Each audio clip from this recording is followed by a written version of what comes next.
The message arrived at 3 in the morning, Earth Standard Time. Ambassador Chen Wei stood in her office at the United Nations Space Command headquarters in Geneva, watching the stars through the massive window. She held a cup of green tea in her steady hands as the holographic projector in the center of the room hummed to life. 12 figures appeared in the air before her. Each one represented a different species of the Galactic Council, the ancient alliance that had ruled this part of the galaxy for over 1,000,000 years. Chen Wei had seen their images before in diplomatic files, but this was her first direct contact with the Council's highest leaders. The tallest figure spoke first. It was a Uranian with blue crystalline skin that seemed to glow from within. Their voice sounded like wind chimes mixed with thunder. Ambassador Chen Wei of Earth, you will listen and you will obey. Chen Wei took a small sip of her tea and said nothing. Her dark eyes remained calm, watching each figure carefully. A second figure leaned forward. This one was an Ashanti warrior, covered in natural armor plating that looked like polished black stone. Your species has been monitored since you achieved faster-than-light travel 7 of your years ago. The Galactic Council has reached a decision about humanity's future. I am listening, Chen Wei said simply. She set her teacup down on her desk with a soft click. The Uranian continued, its voice growing colder. Humanity represents an anomaly that threatens the stability we have maintained for millennia. You achieved spaceflight in less than a century after your industrial revolution. You developed FTL drive technology in another century. This rate of advancement is unprecedented and dangerous. Another council member spoke up, a serpentine creature with scales that shifted color like oil on water. Most species take 10,000 years to reach space after discovering agriculture. You did it in 8,000. Most take 50,000 more years to develop FTL travel. You did it in 200. This is not natural, Chen Wei nodded slowly. We are quick learners. The Ashanti warrior's forearms crossed over its massive chest. You are chaotic, unpredictable. Your history is filled with constant warfare. You split the atom and immediately used it as a weapon against your own kind. You cannot be trusted with the power you are gaining. And so? Chen Wei asked. Her voice remained perfectly neutral. The Uranian raised one crystalline hand. The Galactic Council issues this final warning to humanity. You will immediately cease all expansion beyond your home system.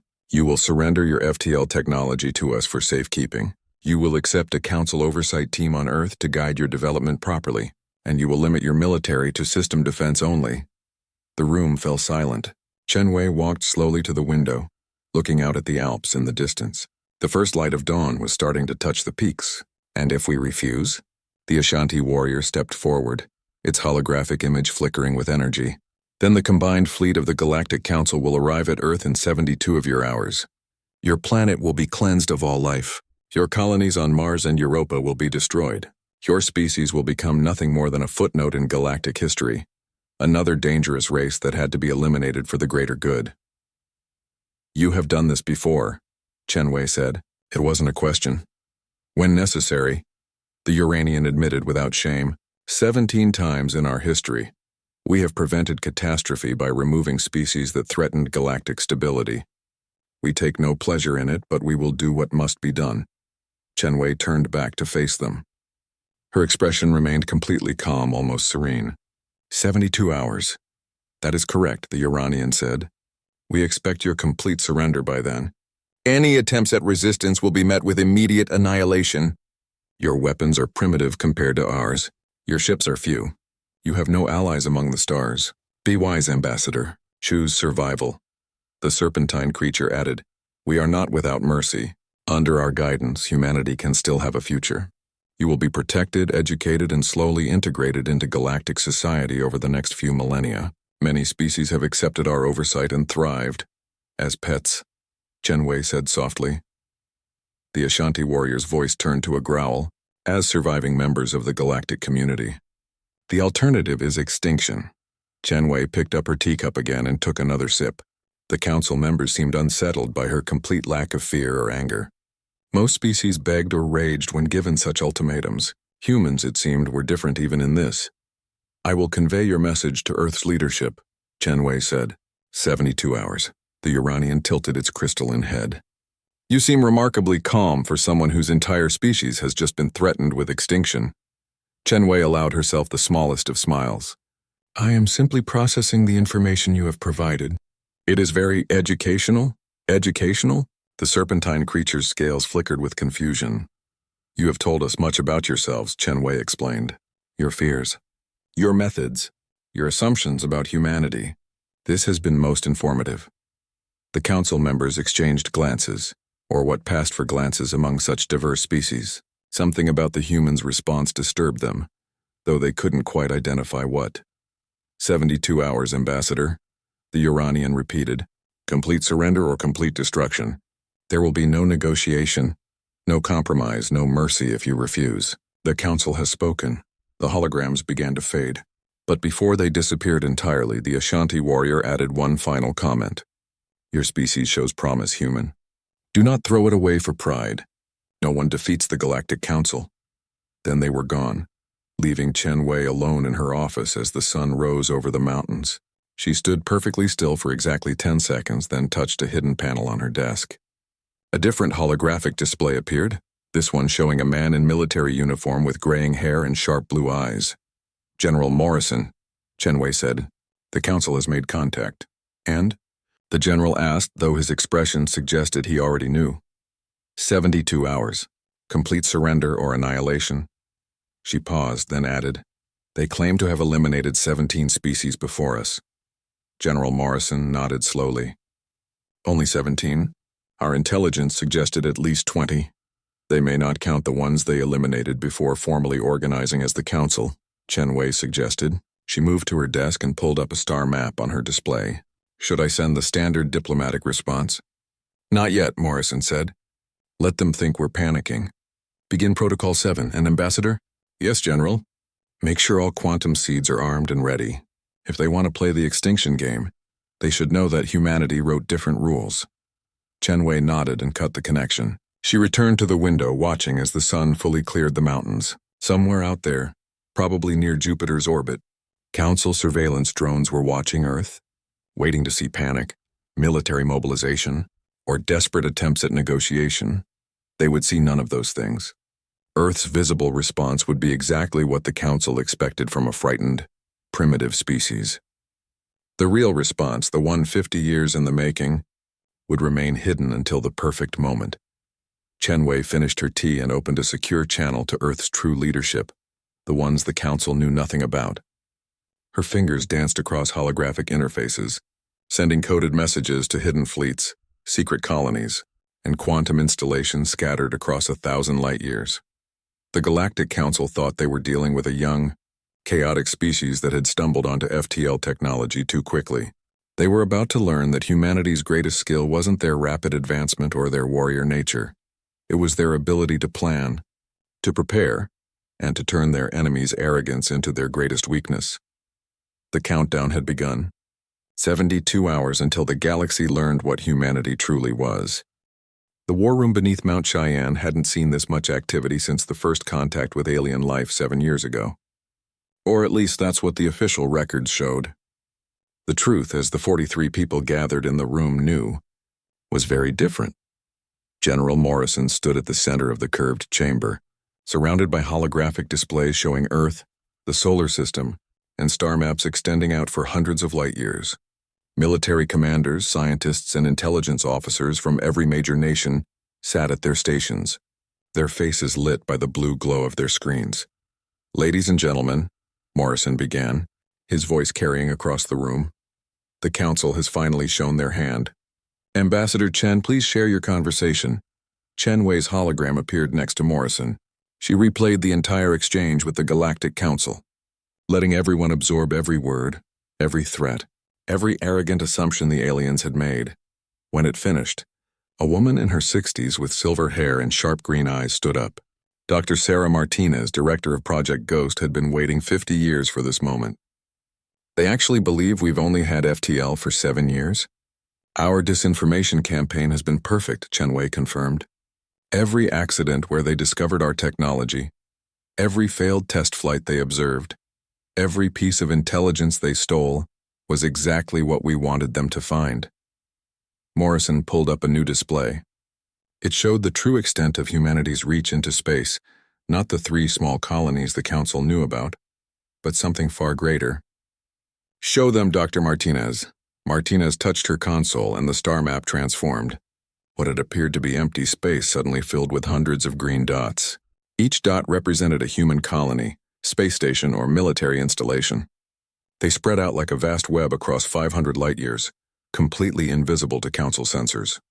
437 colonies, Martinez announced with quiet pride. 12 billion humans spread across the galaxy, all hidden by ghost drive technology. The Council's sensors can't detect anything that exists partially outside normal space-time. Admiral Rhea Patel of the Indian Space Navy leaned forward. "How many ships do we really have?" Morrison smiled grimly. "Show them the real fleet numbers, Admiral Thompson." Admiral James Thompson, a tall man with dark skin and careful eyes, brought up another display. "The Council believes we have maybe 30 ships capable of FTL travel. The reality? 8,200 combat vessels, 20,000 support craft, all using ghost drive technology, all invisible to their sensors." The room fell silent as everyone absorbed these numbers. Then Colonel Zhang from Chinese intelligence raised his hand. "What about the quantum seeds?" Chen Wei took this question. "Deployed as planned over the last 30 years. Our diplomatic missions, trade delegations, even our supposed refugees who begged for asylum on Council worlds, they all carried microscopic quantum devices. We have 17 million seeds scattered across Council space." 17 million, someone whispered. "One for each human the Council has killed by destroying those 17 species," Chen Wei said coldly. "Each seed is smaller than a grain of sand, hidden in buildings, computers, even in the soil of their worlds. Undetectable because they exist mostly outside normal space until activated." General Morrison brought up images of the 12 Council species. "For 50 years, ever since we reverse-engineered FTL technology from the crashed Uranian scout ship, we've been preparing. Not for first contact, but for this moment. We knew they would come. We knew they would threaten us. And we knew we had one advantage they could never expect." "Which is?" asked Professor Kim, head of the Quantum Physics Division. Morrison looked around the room. "They think like predators who have forgotten what it's like to be prey. They've been the dominant force for so long they can't imagine anyone could hide something from them. They see what they expect to see," Martinez added. "Our quantum physics breakthrough was the key. The Council's science is based on what they call stable reality physics. They never discovered that reality itself can be flexible. That's why they never developed ghost drives or quantum seeds. They literally can't see what exists partially outside normal space-time.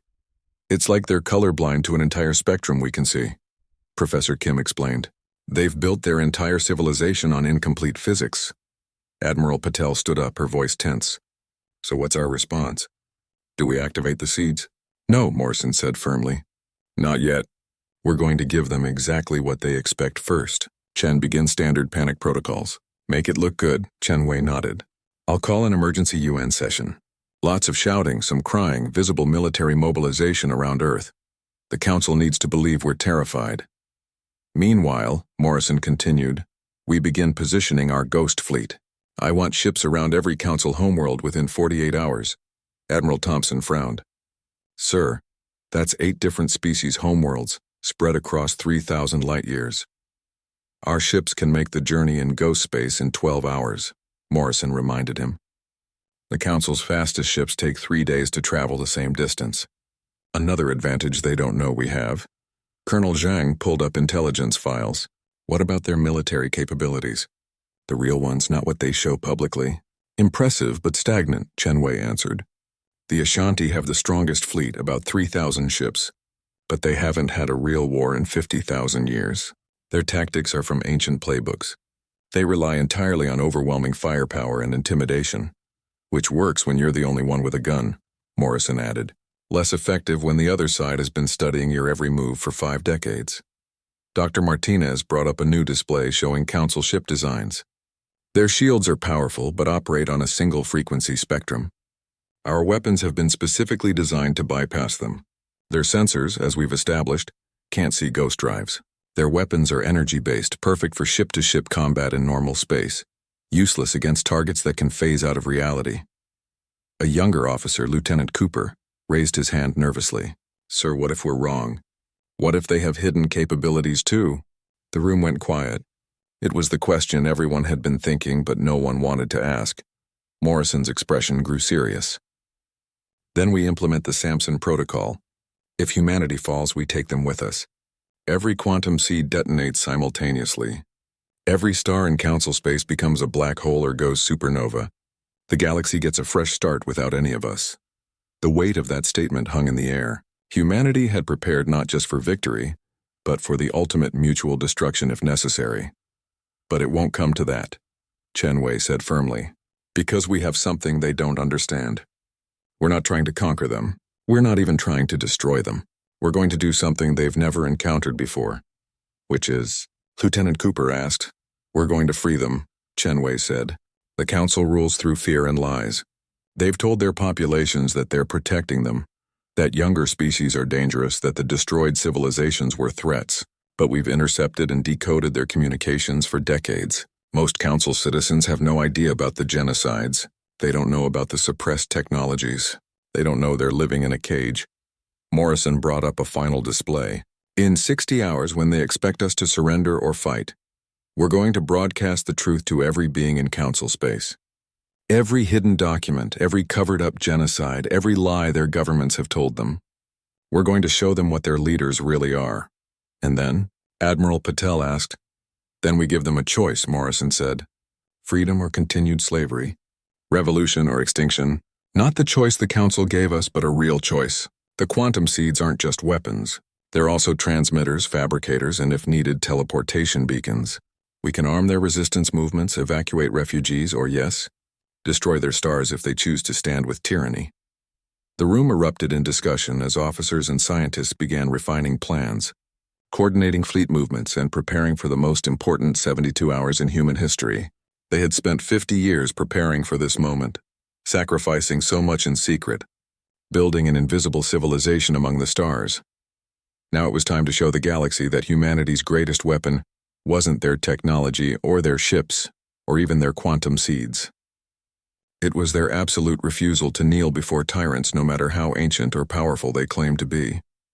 The council thought they were dealing with children who had found dangerous toys. They were about to discover they had awakened something far more dangerous, a species that had spent its entire history fighting for freedom and had gotten very, very good at it. The Galactic Council chamber stood at the heart of Centauri Station, a massive structure that floated in the void between three stars.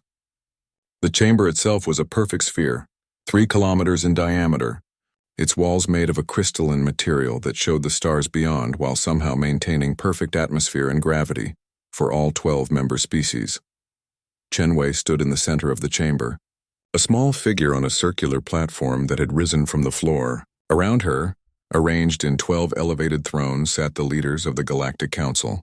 Each throne adjusted to its occupant's biology, some filled with water, others with methane, one crackling with electrical energy. She had arrived alone in a small, outdated human shuttle exactly as they expected. To them, she looked like a desperate diplomat from a frightened species, come to beg for mercy. They couldn't see the ghost fleet of 800 human warships that had followed her here, existing just outside normal space, weapons trained on the station. The Uranian Prime Speaker struck the floor with his crystalline staff, sending harmonious tones through the chamber. Ambassador Chen Wei of Earth, you stand before the Galactic Council to deliver your species' response to our ultimatum. 48 of your hours have passed. We trust you bring news of humanity's surrender. Chen Wei stood with her hands clasped behind her back, wearing a simple black suit. No ceremonial robes, no military uniform, just the clothes of a professional doing her job. I bring humanity's response, yes. The Ashanti War Master leaned forward, his forearms resting on his throne's edges. Then speak quickly. Our fleet is already mobilizing. One word from us and they jump to Earth within the day. I'm aware, Chen Wei said calmly. She pulled out a small device from her pocket, no bigger than a pen. The council members tensed, but their security scans showed it was just a simple holographic projector. What is that?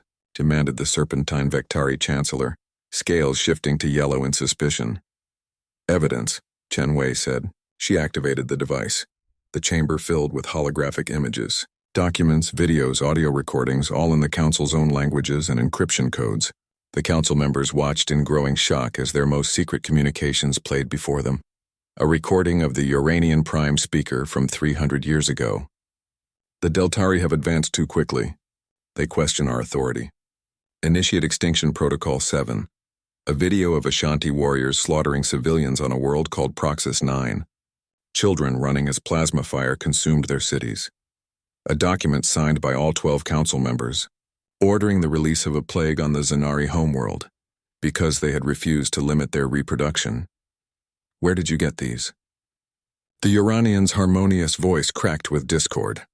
Chen Wei didn't answer. She simply kept playing file after file. 17 civilizations, billions of lives, each destruction carefully planned, executed, and then hidden from the galaxy's population.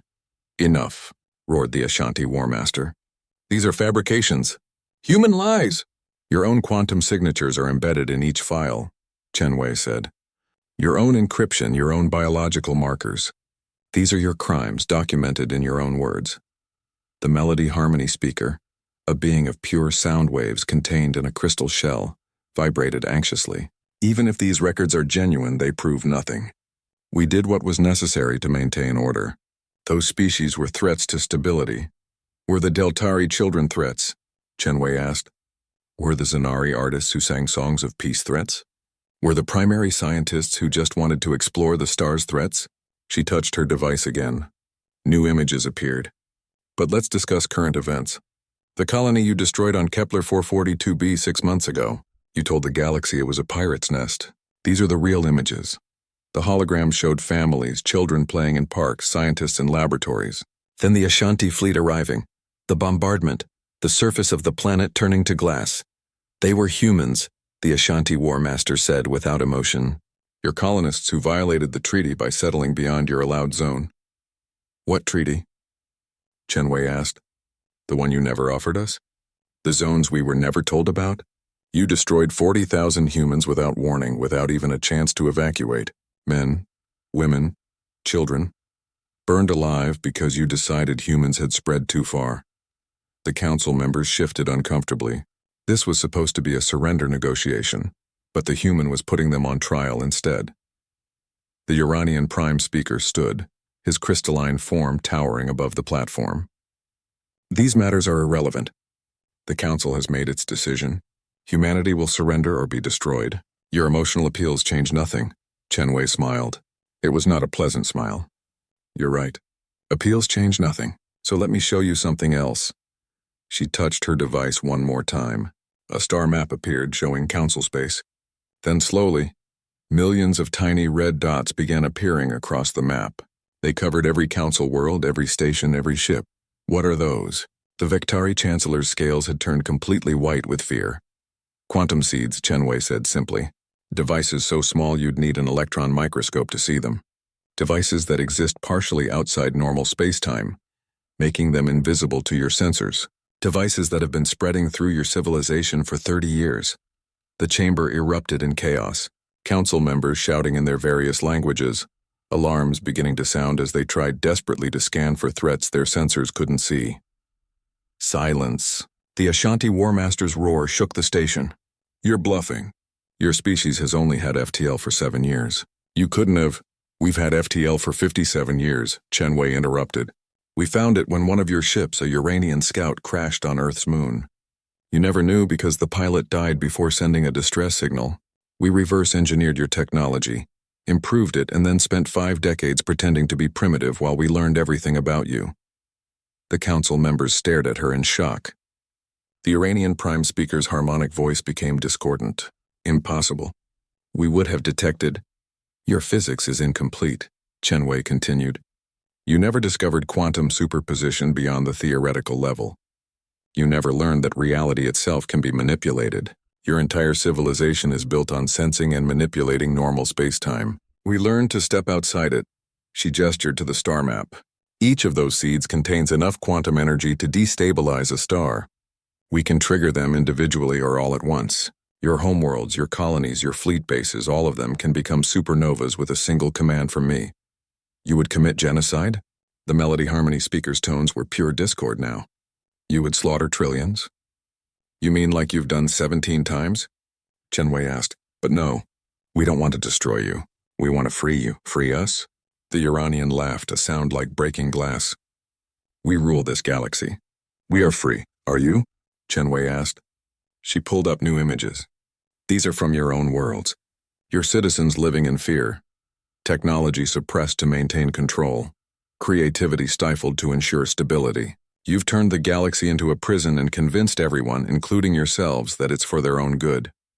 And what do you propose, human?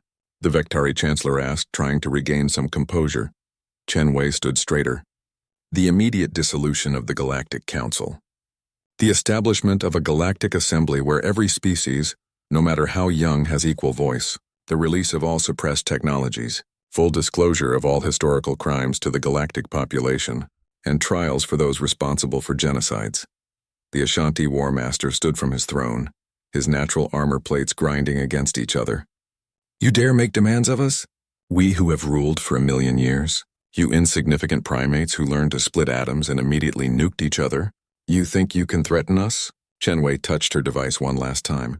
In the uninhabited Sagittarius system, 300 light-years away, humanity detonated a single quantum seed as a demonstration. The star collapsed into a black hole in 17 seconds.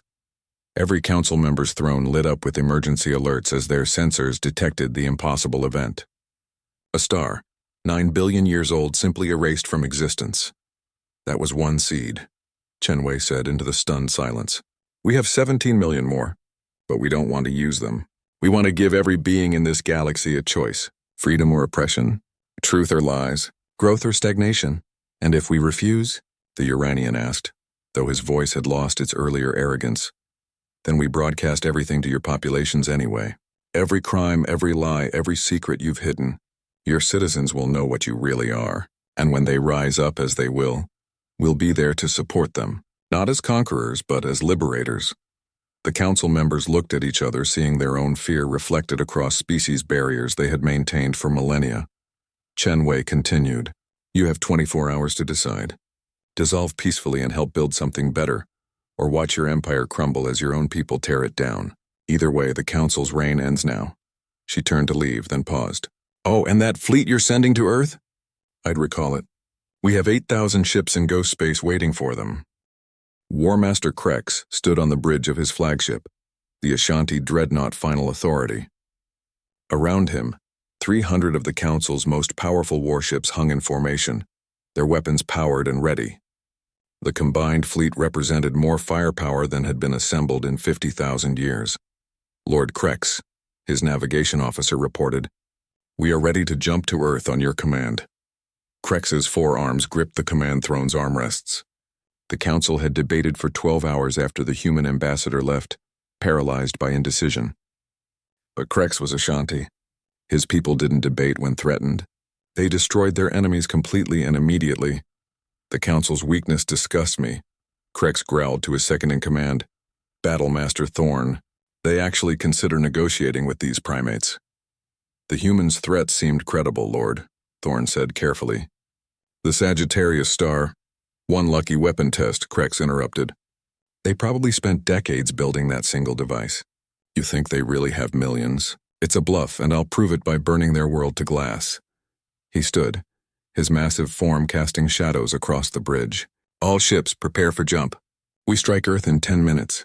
No warnings, no mercy. We end this threat now. But as the fleet powered up their FTL drives, something strange happened. Every display screen, every holographic projector, every communication device on every ship suddenly activated at once. Not just on the warships, but across the entire Ashanti home system, on every council world, on every station and colony across 3,000 light-years of space. A human face appeared. Not Chen Wei, but a younger man with kind eyes and a warm smile. Citizens of the galaxy, he said, speaking in perfect galactic standard. My name is Professor David Park. I am speaking to you from Earth. Through quantum transmitters that exist throughout your space, what you are about to see is the truth your leaders have hidden from you for millennia. Krex roared in fury. Shut it down! Block the transmission! We can't, Lord, the communications officer replied frantically. It's coming from everywhere and nowhere at once. The signals are originating from outside normal space. On the screens, Professor Park continued. Your council claims to protect you from dangerous younger species. Let me show you what that protection really means. The images began. The destruction of the Deltari civilization, filmed by council drones. Children running through streets as plasma fire rained from above. Scientists begging for mercy as they were executed. Artists' final works burning in orbital bombardments. Then the Zanari plague. Videos of hospital wards full of dying beings, their bodies consuming themselves from within, while council medical ships stood by with cures they were ordered not to distribute. Species after species. Genocide after genocide, all filmed by the council's own surveillance systems, all authenticated with quantum signatures that couldn't be faked. Across the galaxy, trillions of beings watched in horror as their leader's true nature was revealed.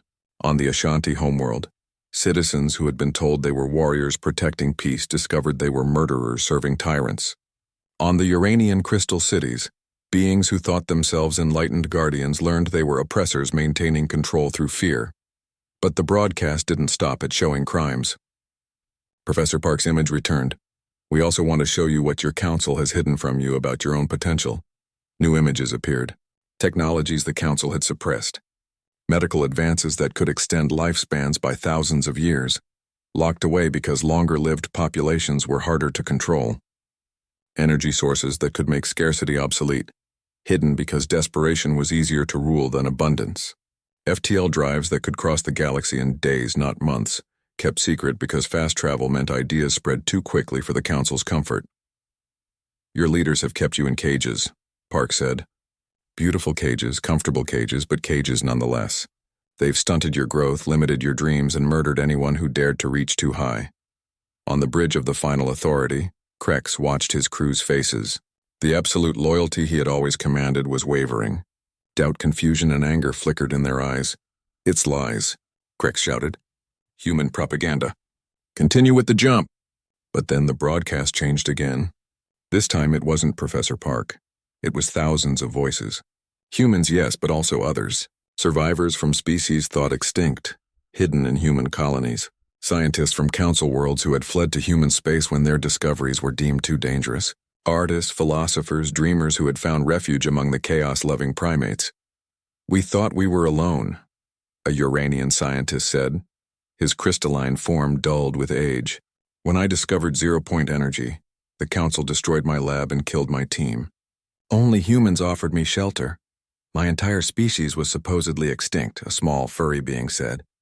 But humans found our survival pods drifting in space and gave us a new home. No conditions, no servitude, just freedom. The testimonies continued, story after story of council oppression and human kindness. Not because humans were perfect, the speakers admitted, but because humans understood what it was like to be oppressed, to fight for freedom, to believe that tomorrow could be better than today.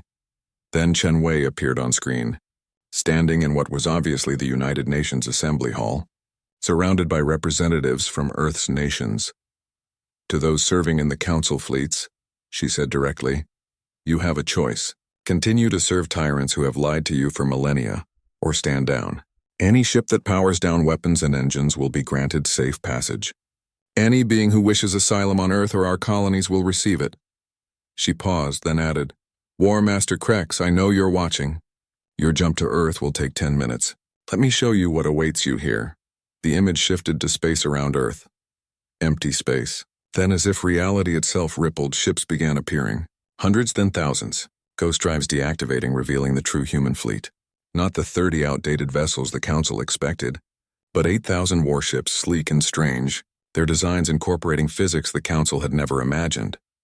We don't want to fight you, Chen Wei continued, but we will. And if you force us to, we'll win.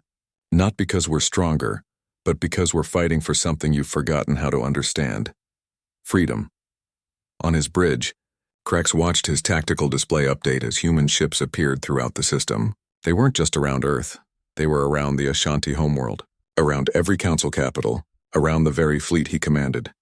Lord, Thorn whispered, we're surrounded. It was true. Ghost ships materialized in perfect formation around the council fleet. They didn't fire, didn't even target the Ashanti vessels. They just appeared and waited. Then something even more impossible happened. On a dozen ships in Krex's fleet, mutinies began. Not violent overthrows, but crews simply refusing to follow orders. They had seen the truth, and they would no longer serve the lie. "Fleet Commander Krex," a voice said over his personal communicator.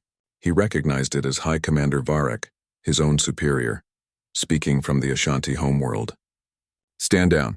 The High Council has ordered all fleets to cease hostilities." "The High Council?" Krex snarled. "Those old fools are currently dealing with 3 million citizens surrounding their palace, demanding answers about the genocides," Varek interrupted. "Similar scenes are occurring on every council world. The galaxy is watching, Krex. If we fire on Earth now, after what's been revealed, our own people will tear us apart." Krex looked around his bridge. His own crew was watching him, waiting to see what he would do. He could see it in their eyes. The absolute authority he had commanded was gone, replaced by questions he couldn't answer. On the screen, Chen Wei spoke again, but this time she wasn't addressing the fleet. She was speaking to the citizens of the galaxy. "What happens next is your choice," she said. "Not humanity's, not the Council's, but yours. You can choose to maintain the old system, knowing what it really is, or you can choose to build something new, a galaxy where every species has a voice, where knowledge is shared freely, where diversity is celebrated rather than suppressed." "We're not conquerors," Professor Park added, appearing beside her. "We're not here to rule you. We're here to offer you the same thing we've always fought for, the right to determine your own destiny." Then they showed Earth. Not the military bases or weapons factories the Council expected, but cities full of life, humans and dozens of other species living together, museums displaying art from across the galaxy, universities where young minds from 100 worlds studied together, children of different species playing in parks, their laughter needing no translation. "This is what we offer," Chen Wei said. "Not perfection, but possibility. Not safety, but freedom. The choice is yours." The broadcast ended, leaving trillions of beings across the galaxy to process what they had seen. On every council world, crowds gathered. Not violent mobs, but citizens demanding answers, demanding change, demanding the freedom they had never known they were denied. On the bridge of the final authority, War Master Krex stood in silence for a long moment. Then slowly he reached for his command console and entered a code. "All Ashanti vessels," he said, his voice carrying across the fleet. "Power down weapons. We stand down." 1 year had passed since the galaxy changed forever.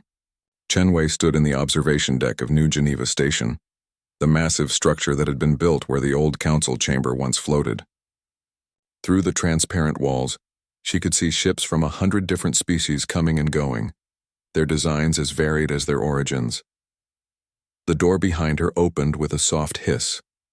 She didn't turn, recognizing the heavy footsteps. "Krex," she said warmly, "thank you for coming." The former War Master of the Ashanti moved to stand beside her. His natural armor had changed, she noticed.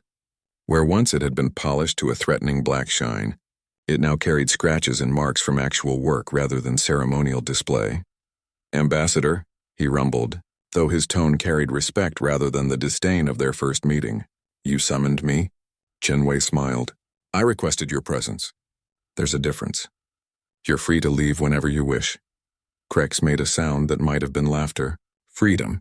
Such a simple word that has complicated everything.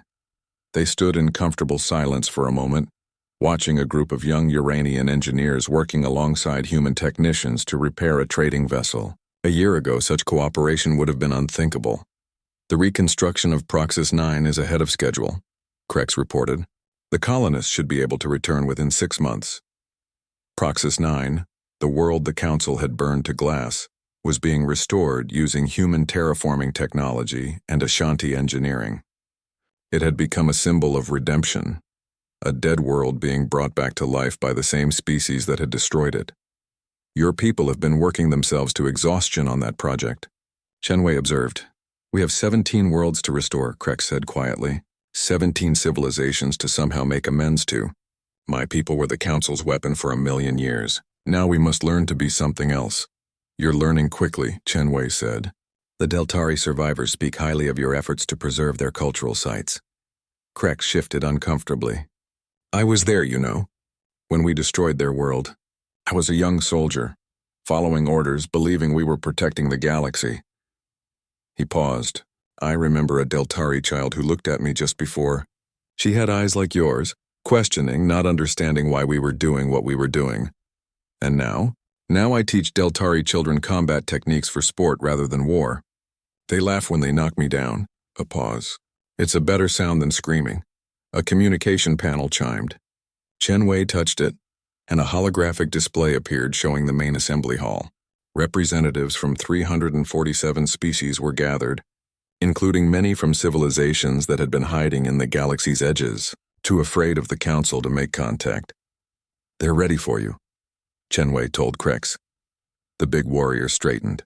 Today he would formally present the Ashanti proposal for their new role in the galaxy, not as enforcers, but as protectors of the weak, defenders of those who couldn't defend themselves.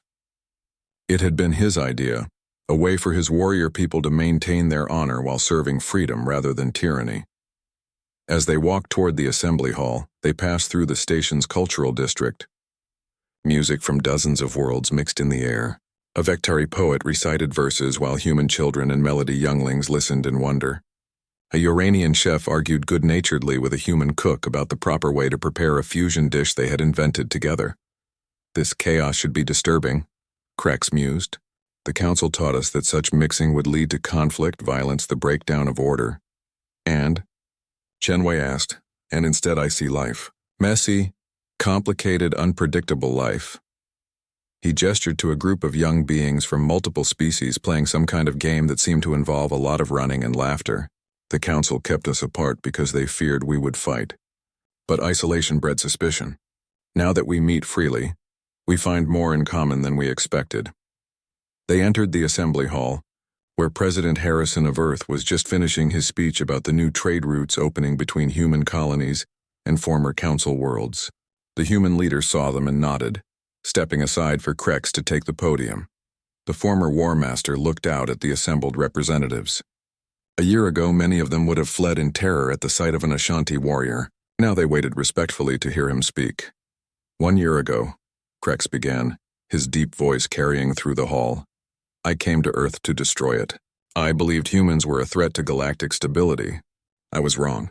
They were a threat to galactic stagnation. A ripple of mixed laughter and agreement went through the crowd. The Ashanti were the Council's fist for 1,000,000 years.